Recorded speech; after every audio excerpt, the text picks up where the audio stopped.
Welcome to the Public Sector Marketing Show, a podcast for government and public sector marketing professionals who want to level up their digital marketing and social media knowledge, skills, and strategic thinking. And now, welcome your host, Joanne Sweeney. Hello and welcome to episode 56 of the Public Sector Marketing Show. Today's episode is a little bit different to our previous 55. I wanted to share our big news with you, our listeners, our viewers, and our social media followers. But let me take you back first. In 2017, I created Public Sector Marketing Institute, a dedicated sub-brand of the company, Digital Training Institute. I knew for a number of years that I wanted to scale up online, but I knew in order to do so, I would have to niche down into a specific sector. So with the help of a couple of business coaches and reflecting on my career to date, I knew that government and public sector was perfect for me. But I really had a little bit of imposter syndrome, and I wondered if people would take me serious and if they would accept me in as an authority voice, academic, practitioner, trainer, and consultant. And so since 2017, I've worked really hard to build my authority, to build trust in the sector, to build my network, my ecosystem, but ultimately to build the products, the events, and the services that would help us achieve our company's mission. And that mission is to increase digital communications in government and public sector right across the world in the public interest. I feel very strongly about protecting democracies. I feel very strongly about transparency within our government and public services. And I feel very strongly that in the absence of a really good digital footprint with strong competencies of all staff working in the sector, that we will continue to see the spread of misinformation, fake news, and the erosion of democracies. So what have we done since 2017, and have I been able to achieve that credibility in the sector? So we've hosted 3 live summits, the Public Sector Digital Marketing Summit. I've written 3 industry reports on social media benchmarking for Ireland, for the United States, and for Australia. I've designed and accredited 3 signature courses. I've also created 3 complementary knowledge products, and I've written 3 books, with a 4th book, a new edition of Public Sector Marketing Pro, coming later this year. We've been able to work with hundreds of public sector organisations and thousands of public sector marketing pros. But 2022 was going to be a year about scalability. Now that we have established ourselves in the market and really confirmed and perfected our product ecosystem. So I am here today to announce the expansion of our team. So we have appointed a Chief Operations Officer who will work closely with me and my other colleagues to impact more people. So let me introduce you to our new Chief Operations Officer. Some of you might know her already, and you might have met her at our events or indeed in another capacity. And it's Sophie Sweeney. Now, Sophie is also my daughter, but Sophie comes to the company with an impressive career to date and a skill set that is very much needed in our company. Sophie is a chartered accountant, a chartered tax advisor, a part-time lecturer at NUI Galway, and she's trained in a Big 4 accountancy firm. And you see, the relevance of Sophie joining the company is really about her interest in the business and what she can bring. But she's been working with me in some capacity since the age of 14, and I'm really excited to have her on board. I think that her experience and her vision for the company is something that is going to take us to the next level. But hey, let's hear from Sophie herself, and let's ask her, what was your motivation to join Digital Training Institute, and what is your vision for the next number of years? Well, Sophie, you're not only welcome to the Public Sector Marketing Show, you are also welcome to the company, to Digital Training Institute, and to our brand, Public Sector Marketing Institute. How are you feeling? I'm excited. I'm looking forward to everything that we have coming up in the future together. So listen, this was sort of an accidental appointment in the best possible way, but let's tell people how it came about. Yeah, so your business is thriving and it's absolutely brilliant. You've got such a seamless process in everything you do. You've got high quality content, you've high quality products, you yourself are high quality. And there's like this little gap of like you're a one woman show, so you can only do so much.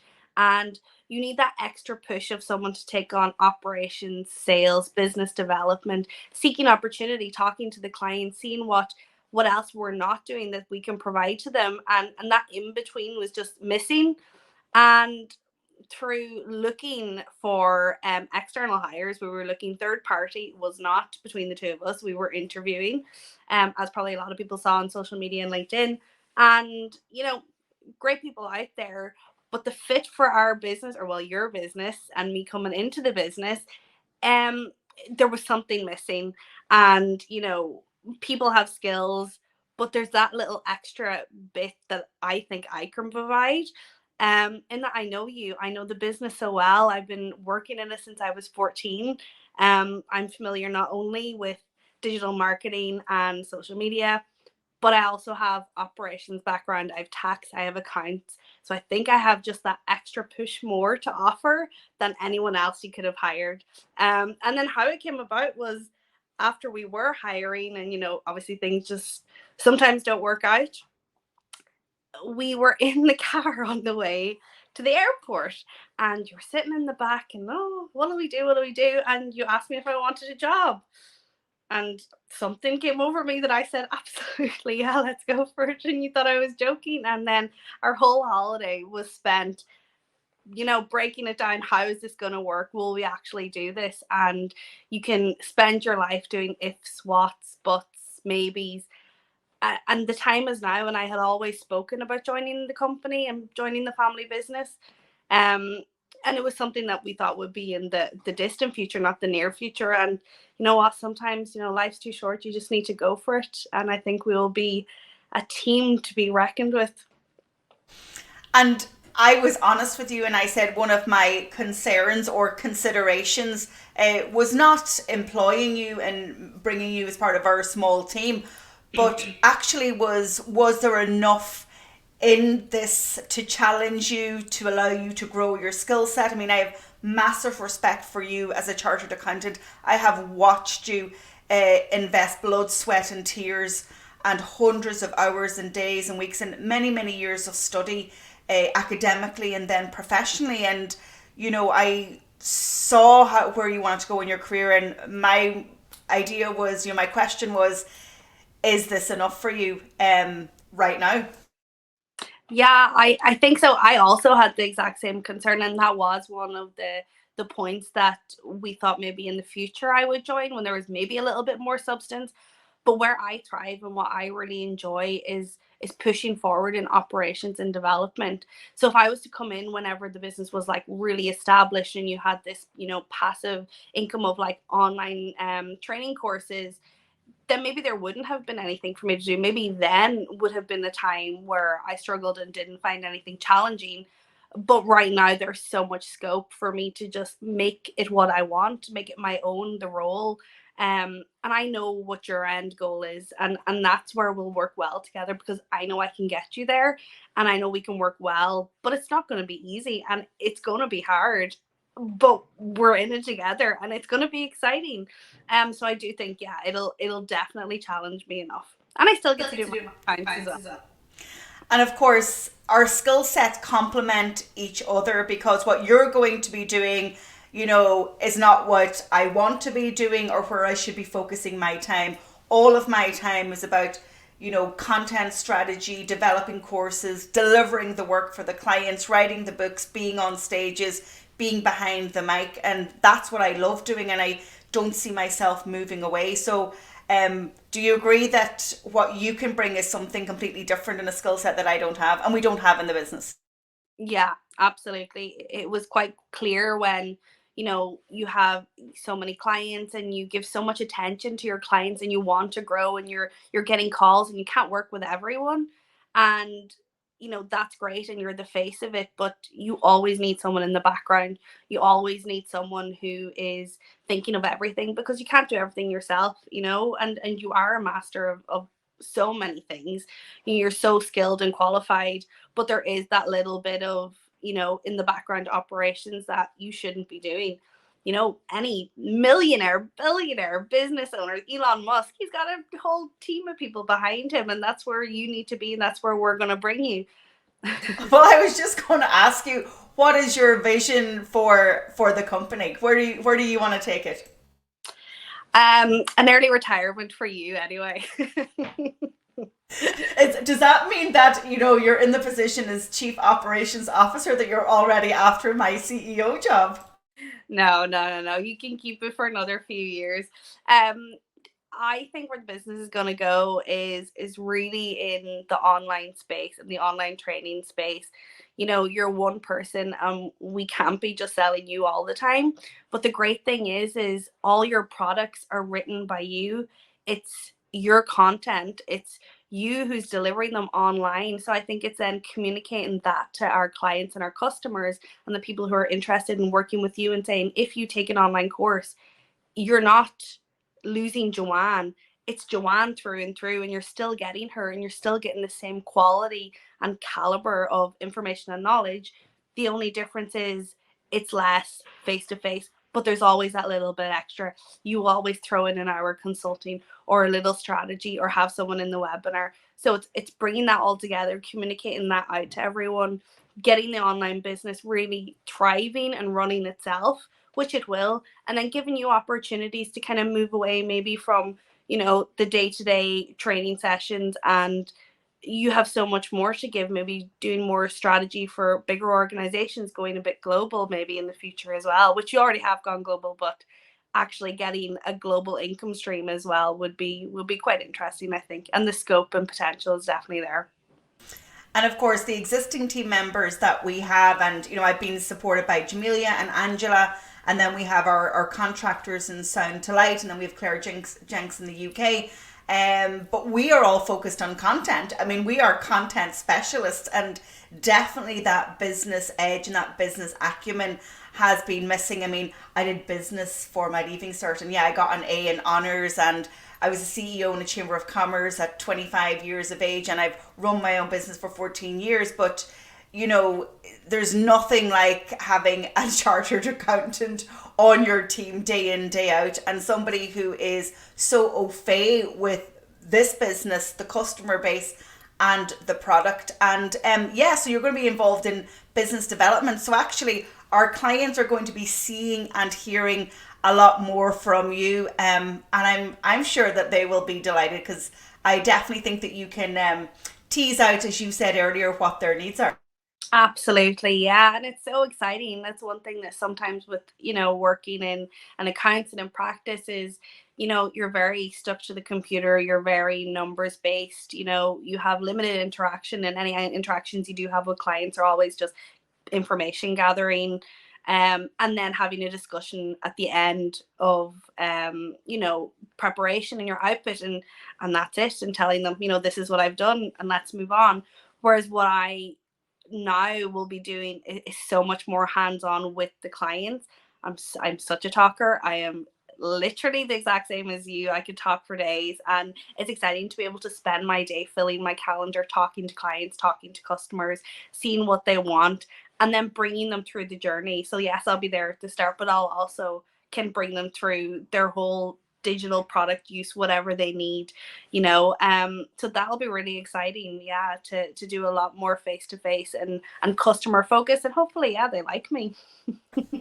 I'm sure they will, and a lot of people who are now watching the show or listening to the podcast will probably have happened upon you in many guises. You've been at our summits, and you've consulted into the business in recent years, so you've always been there in the background. And I kind of think people assume that you are involved in the business, which you are, but this is bringing it into a full-time role, and you committing your career right now. So where will we be in 5 years' time?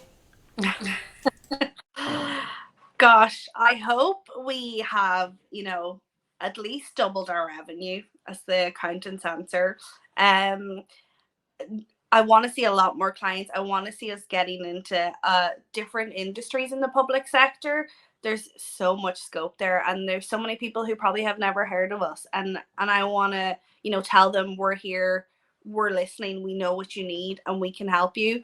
Um, I would like to see you traveling more, going abroad, jetting off, spending your time less, sitting in, your office, doing the face-to-face things, and actually getting out and, going international, and maybe doing more, personal things for yourself along with the business things, everything that complements the business.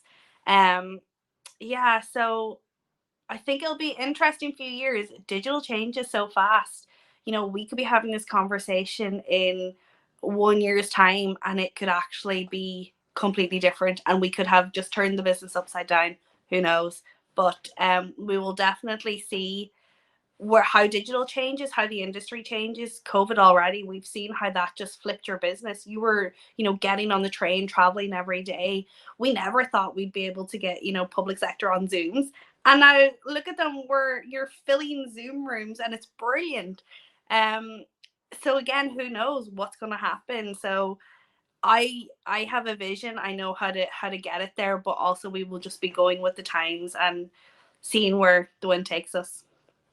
Yeah, you're absolutely right.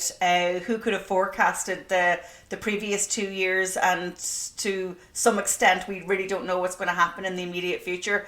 But guys, I think you heard it here first. Sophie has just promised me a 4-day week to improve my work-life balance. And that's definitely something that I would definitely want to strive for. But, business is challenging. Business is demanding. You have to be agile, not only to the economy. We're looking at where inflation is going. I heard an economist on this morning predicting a recession in 2023. So we have to adapt to what's happening in external factors. Also in terms of digital, we have to be agile to that, all the while making sure we're relevant to the client. And so with all of those demands coming, I'm definitely feeling confident that I will have you by my side and shoulder to shoulder, and really taking a helicopter view of the business as I stay down and dirty with the clients and the content, where I'm really, really happy, and that won't be changing. I will still be here and speaking to my customers, giving them the same level of service. That's not going to change, but it's just bringing you in and developing the business end of the business, right? That's where your specialism is.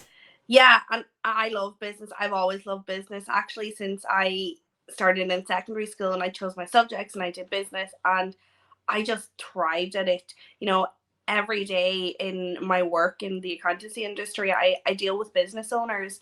And through working in the family business, I always see all my clients like my mom, like exactly like you, like it's your livelihood.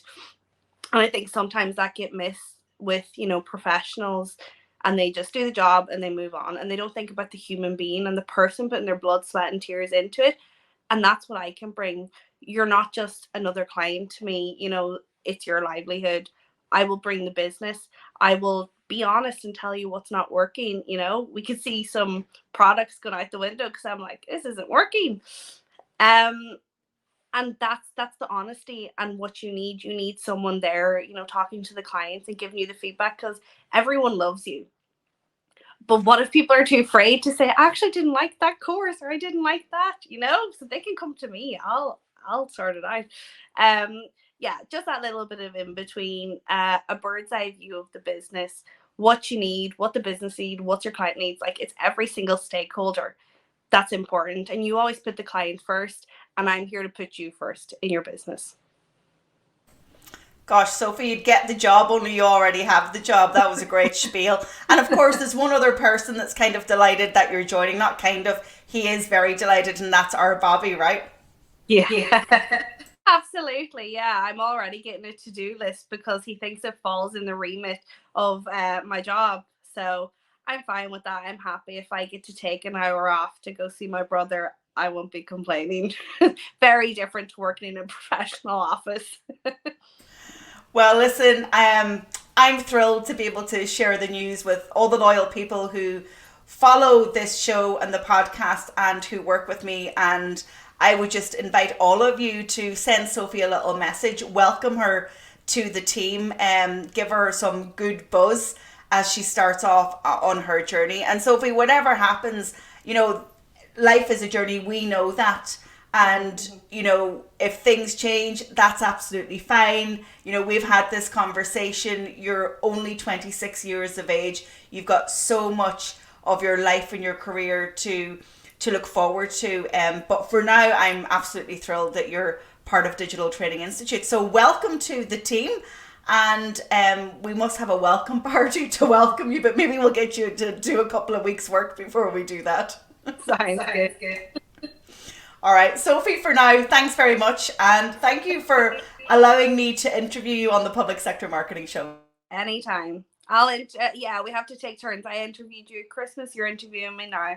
I'll pop in now and again and we'll mix it up a bit. Absolutely. Thanks, folks. And that's it from Sophie and from me. Level up your social media skills by taking our diploma in social media, plus gain an industry qualification. Use the code SOCIALMEDIA20 for a 20% discount. Visit publicsectormarketingpros.com. So in today's show, I'm delighted to bring you a brand new free resource. We are continuing our series of free CPD monthly webinars. And the next one coming up that you'll want to put in your diary is all about going remote in public sector. So if you're a frequent listener to this podcast, you will know that I interviewed Joanne Mangan from Grow Remote. And these are a social enterprise specializing in promoting, supporting and advocating for working remotely. On the back of the interest from you guys in that podcast, I decided to create a webinar, and I want you to come along and ask questions. And only in the past week, the Irish government announced a new remote working policy framework. Now, we don't know too much about that now, but Joanne and I are going to look into it, and we're going to try and uncover what that means for you in reality. And so if you have questions about working remotely, if you're working in government and public sector in Ireland, come along. But if you're also watching or listening to this from anywhere else in the world, and you want to find out the Irish experience, or if you want to find out international trends, then it's definitely relevant to you, because Grow Remote have partners right across the world. So go ahead and go to publicsectormarketingpros.com/webinars and register. If you enjoyed this episode and you think that this podcast and this show is a resource that your colleagues should be listening to every week, then I'd really appreciate it if you would share it. Of course, you can consume it on your favorite podcast platform or watch it on YouTube and on Facebook every Wednesday. From me, Joanne Sweeney, thanks for listening or watching, and I'll see you on the next show. Thank you for tuning into this episode of the Public Sector Marketing Show. This episode has ended, but your digital journey can continue. Head over to publicsectormarketingpros.com to access resources and links mentioned in today's show and to connect with Joanne and her team. Until the next time, be sure to subscribe, rate and review on your favorite podcast platform.